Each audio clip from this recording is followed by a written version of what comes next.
Welcome to the Heads Together podcast. I'm your host, Jill Mokes, and thank you for joining me again this week. I'm saying it in a really nice voice, but actually I'm feeling a little bit ranty. It's going to be one of those episodes. Yep.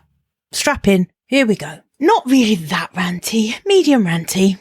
This week, I want to talk about, it's kind of a pet peeve, I guess, but it's marketing related, and it's around this kind of entitlement mindset that we have when it comes to social media. Now, I'm not the biggest social media fan, but that said, I am going to share my thoughts with you around what you can and can't expect from social media and how to really leverage that and understand that and start using social media in the way that will optimize what you can expect from it. Okay? Yeah, this one won't necessarily be a popular opinion episode, but it is my opinion, and you know that's what you're always going to get shared. Let's dive in. Welcome to the Heads Together podcast. I'm Jill Mokes, and I am obsessed with cutting through the noise when it comes to growing your business. Each week, via intimate coaching conversations and inspirational stories, I share what it really takes to get the results you want in a way that feels right to you. I am all about attracting higher ticket opportunities, building authentic relationships, and creating the abundant, full-fat version of your dream business. I mean, how many of us have beavered away creating a light version of what we really want? The thing is, I honestly believe when you're outstanding at what you do, there is no limit to what you can achieve. So, are you ready to put our heads together and make it happen? Let's go.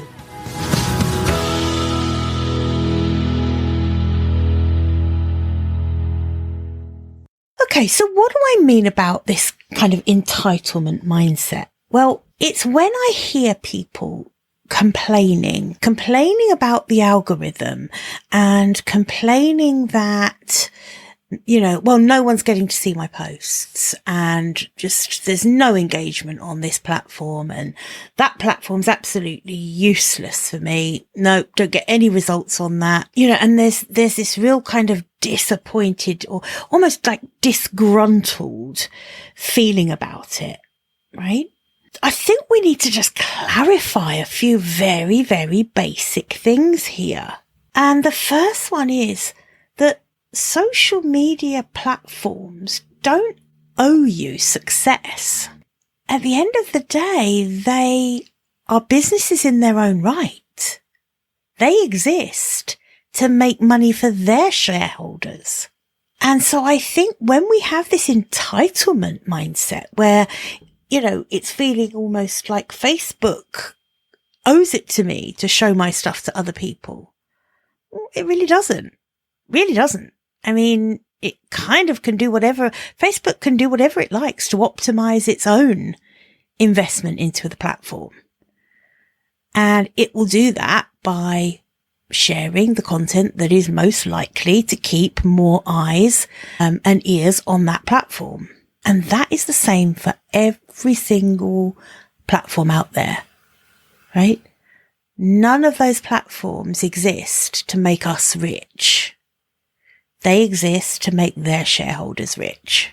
But let's just remember for a minute as well that social media is free advertising. There isn't that much that's free anymore. And so when people get very angry and say, well, it's almost becoming a pay-to-play environment now. Yeah, like every other kind of advertising, right? We've got to do a bit of a shift here and stop feeling like we're entitled to success on social media, or we're entitled to social media delivering up to us on a plate what we want from it. So how do we do that? I think it's around adaptability. It's around understanding what each social media platform wants from us, not what we want from it. I think it's really about understanding how to leverage social media and use it to get in front of your people. Because this is the other thing, it's really our responsibility to find our own people on these social media platforms to whom we can expose our, so pause then, to whom we can expose ourselves. No, that is not what I meant. To whom we can expose our content, right? Let's run through some of the popular platforms, and I'm going to give you my take on what I think each platform wants from you. The platform that probably my clients use the most is LinkedIn. This is a professional networking platform. That's how LinkedIn, I believe, describes itself. It's a professional networking platform. So what that means is that LinkedIn exists firstly to bring in ad revenue for itself. That's why it exists. Let's not get confused about that. But also it exists to bring professionals together. It wants to create a platform where professional people are connecting with each other and building relationships with each other, and then hopefully seeing the advantage of spending money on advertising on that platform. So where people go wrong on LinkedIn, I think, is that they're kind of using it like any other social media platform. So in other words, they are posting lots, so dropping lots of content into the platform and expecting instant results without actually doing the networking part. And can you see what a difference that is? If LinkedIn wants people to stay on the platform, to develop relationships with each other and to interact with each other on the platform, and yet you've got people who are just going in and rather than doing that, they are simply hitting create post every day, dropping their content in there and then getting on with their day. That's not professional networking. That is just social media for the sake of social media. And I don't believe that that's what LinkedIn wants or was invented for, I guess. So the first top tip with LinkedIn, focus on building the relationships and do it in a way that you want it done to you. So that doesn't mean going straight into someone's direct messaging and pitching to them, because that's the biggest complaint that I hear about LinkedIn is that, all I get is message after message of people pitching. Well, it doesn't take long to ignore those. Just ignore them and do it your way. Use LinkedIn your way. In other words, share valuable content, reshare, probably even more important, reshare with a thoughtful content that someone else has posted who you would like to develop a relationship with. What a great way to start building a relationship is to be generous to that person. Recommend them. If this is someone who you have experience of their work, recommend them. Write a recommendation on LinkedIn. It's a really generous act. It's a really great thing to do.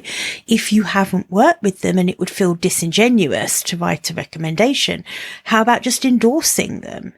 Really quick, easy thing to do. And you can do that just by really, consuming some of their content. And if you really like what that person's got to say, endorse them. It's those little things that contribute to relationship building. If there's someone you really want to genuinely build a relationship with, consistently engage on their content. Stop worrying so much about your own. Remember a few episodes back, I'll link to this in the show notes, but I did the episode about lighthouse marketing versus searchlight marketing.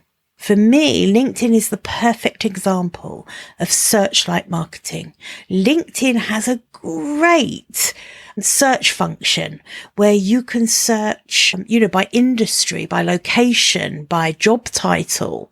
It's absolutely perfectly set up for this relationship building searchlight marketing. And that's how it should be used. Quick top tip for anyone who has LinkedIn Premium.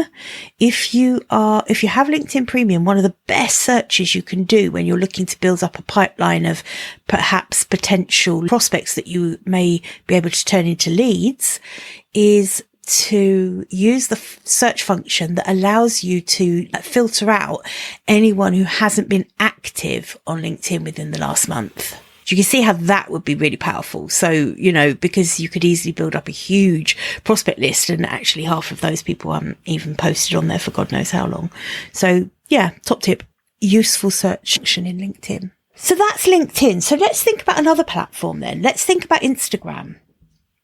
So Instagram is really visually centric. I think we'd all agree with that. It started off as really just photograph sharing. And now it's lots of video content. So again, I hear complaints all the time. Well, I post to Instagram every day and I just get no reach whatsoever. Well, Instagram has been pretty open about the fact that they prioritize video content. So if, like I do, you are still posting just photos sometimes, why would you be surprised if they're not getting that much reach? You're not listening to what the platform is telling you it's going to optimize. Video content doesn't have to be the pointy reels and that kind of thing. None of you listening to this are silly. You can easily work out a form of video content if you want to use that platform, and you don't have to use that platform. But if all your ideal clients are definitely on Instagram, then you're probably going to want to find a way to leverage it, to use it, because it's free advertising, right? Maybe it's time to work out, what does Instagram want from me? Okay, it wants video content. What else does it want? Probably wants me to be sharing things, connecting with more people, introducing people to other people and they follow, direct messages to people. Find out what Instagram wants from you and do that. Don't just complain that it's not playing the game as far as you're concerned, because you don't get to set the rules of the game for any of these forms.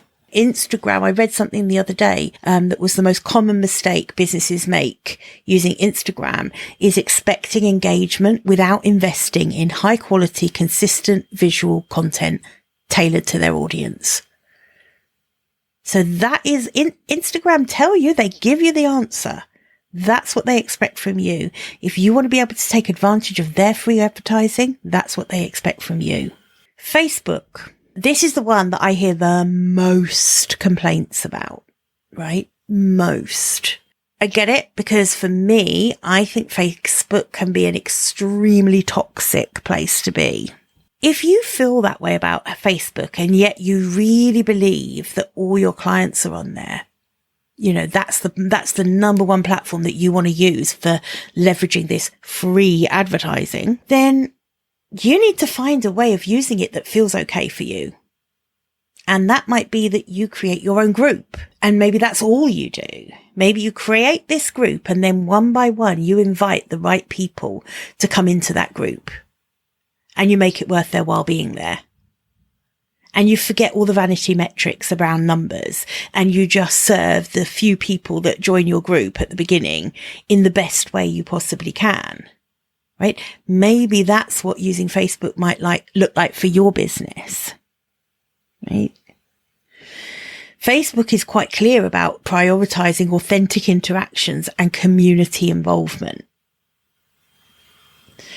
So, Facebook groups are definitely something that for me, they're the best part of Facebook, because I think there are some really good groups. And remember that you get to curate your feed on this. I do see a lot of people kind of joining so many groups and then complaining that the groups are rubbish. No, just join one or two groups where your absolute ideal clients are, and really become someone useful in that group, right? Really become someone noticeable and useful in that group. Gosh, imagine if that was all you did on social media, was make yourself very, very useful in one or two Facebook groups. I think that if you just did that without ever posting any of your own content, you would probably see better results than this kind of, I have to post 5 days a week and, and you're just running out of ideas of what to talk about and that kind of thing. I think genuine interaction on any platform is what's going to get you the results. Posting 20 times a week and just dropping posts and going isn't going to get you the results you want. I can guarantee that. It just isn't. It's not enough. As someone who helps people create fantastic content plans, I'm not someone who doesn't believe in social media. I think social media is brilliant. It's free advertising, as I keep saying. Why wouldn't you use free advertising? It probably won't be free forever. Let's face it, that's the way it's going. But while it is, why wouldn't you? But it's about using it in a way that, first of all, feels good to you, but also plays the rules of the game that each platform has set for itself. TikTok is a really interesting one for me. I think this is one where this entitlement mindset of people expecting to go viral without actually embracing TikTok's kind of way of doing that, because TikTok actually loves when people participate in the trends, for example, and the humor and the lots of music in the content. If I were to go on TikTok and post an episode like this, maybe I would get a few people enjoying it. But number one, I don't believe that my ideal clients are scrolling TikTok looking for a business coach, because they're like me, they're scrolling it looking to watch cats fall off pianos and things like that. But also, TikTok wouldn't prioritize my content because my content would not be viral worthy on TikTok. So important to know your audience and match the platform. That's the most important thing. And then really going all in on one platform. Make one platform your priority. That doesn't mean that you can't only post to one platform. I post to Facebook and Instagram as well as LinkedIn. But generally the content is pretty much the same because I don't prioritize putting effort into creating distinct content for those two platforms. So I share about this podcast, but that's about it. And on LinkedIn, people would probably look at my LinkedIn profile and think, oh, Jill doesn't, she just puts on a couple of posts a week about her podcast. Oh, that's all she's doing on LinkedIn. But that isn't true. I use LinkedIn as searchlight marketing. People who I believe could be potential clients, referral partners, or collaborators. I'm building relationships with those people.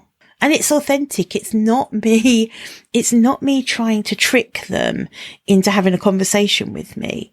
It's me actually deciding that they have something interesting to say that I would like to support and thinking that looks like someone I would quite like to be in my network. It's authentic. It's not that dance with insanity, that the whole just posting and posting and posting and then liking and liking and liking. And that's the whole extent of your engagement. It's not really good enough anymore. Social media needs to be treated with a little bit more respect if you want to get genuine results from it. So I guess the point I'm making is that once we drop the entitlement mindset and actually look at what these platforms want from us, we're really standing ourselves in much better stead to be able to start getting results and start building momentum on a platform. So a few things you can do then to really optimize the results you get from social media. First thing, make it your business to understand each platform's unique requirements. Yeah? If it's LinkedIn, if it's Instagram, if it's Facebook, if it's TikTok, if it's X, or what used to be Twitter, make it your business to understand what they want from you, what they prioritize. And if that doesn't fit with you, that's okay. It's not their problem, right? You don't have to use that platform. But if it's a platform where you know your audience definitely are, you might consider that you could be the adaptable one and tweak your strategy accordingly, right? Another one that I would definitely do is probably ditch the one size fits all approach, which I take. So, and what I mean by that is if you know your audience is on more than one platform and you want to really optimize use of both platforms, don't just post the exact same content to both platforms without optimizing it. You know, I see lots of times on Facebook where the caption says link in bio. And I think that is kind of, you know, that's not gonna mean your post is gonna do great if you're gonna do that. And similarly, not resizing images, depending on the platform as well. That's a bit of an error. So again, if you're like me and you only really post to Instagram and Facebook just because why not? And because it keeps your profiles looking fresh, it's really kind of the only reason that I post to those platforms, then it doesn't matter. By all means, do what I do and just kind of post the same content. But if you really want to bridge this free advertising and actually, you know, your ideal audience is on perhaps 2 platforms, then make sure you're 100% optimizing the content for each platform. Okay. That's quite an important one, I think, actually. Top tip for LinkedIn as well. You probably know this already, but don't put links in your posts because the algorithm really doesn't like that. So we just have to adapt and maybe put them in the comments below or something. I hope this has helped you. I hope it's given you a little bit of a different lens on social media, what you could do to educate yourself around getting really good on one platform. If you see social media as being a good source of lead generation for you. So for me with social media, I just want to drive traffic to this podcast because this podcast and my email list, of course. But this podcast is where I will often talk about things that I'm doing, whether it's paid or free offers, and I'll put links in the podcast show notes, as you know. So that for me is lead generation by doing that. And obviously I want people to opt in so that they're on my email list so that I can carry on nurturing them as leads and giving them really good value, hopefully getting them to understand my style, my way of doing things, the way I create content, the way I talk about things and share my opinions so that eventually they think, actually, she sounds like a good business coach. I'm going to hire her. That's what I want you to think about. I want you to think about, oh, what if I get really good on one platform? What is it I want from this platform? So do I want to drive traffic to my blog or my YouTube channel or my podcast? Because that's what I really recommend you use social media for. And also sharing your lead magnets. You know, don't just use social media as your kind of one and only platform where you're just putting all your valuable content out there, because, you know, even if you do drop the entitlement mindset and even if you do go all in on trying to outmaneuver the algorithm, if you like, you're never going to have that control. You're never going to be able to do that. And social media changes a lot. We can't complain about it. It changes so that it's optimizing its own business, right? You know, it's allowed to do that. And it's up to us to be adaptable and flexible, but it's also up to us to create our original content platforms off of social media. So if you're listening to this and you don't yet have a podcast, a blog, or a YouTube channel, really those 3 are kind of the top ones for me. I want you to really think about why not. And I want you to think about if the answer to that is, oh, it's a heavy lift, it feels like it's too consuming, then I want you to think about how much time you're spending creating content for social media. Because if you're using social media and you don't have your own original content platform, I really would question which is the best strategy. Something to think about. If you would like, so here we go, Meta, lead generation. If you, listening to this podcast, would like to have a chat with me, in person. No, not in person. Over Zoom. It might be in person if you live in Essex. let's do it.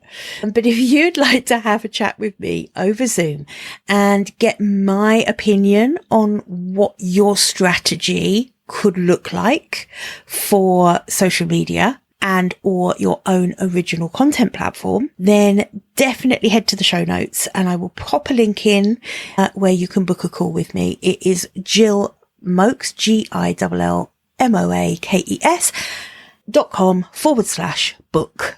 Okay. Well, I hope that's been helpful. And let me know your thoughts. I like to hear from you. info@jillmoakes.com. And in the meantime, have a really good week. And I'll see you back here, same time, same place, next week. Bye for now.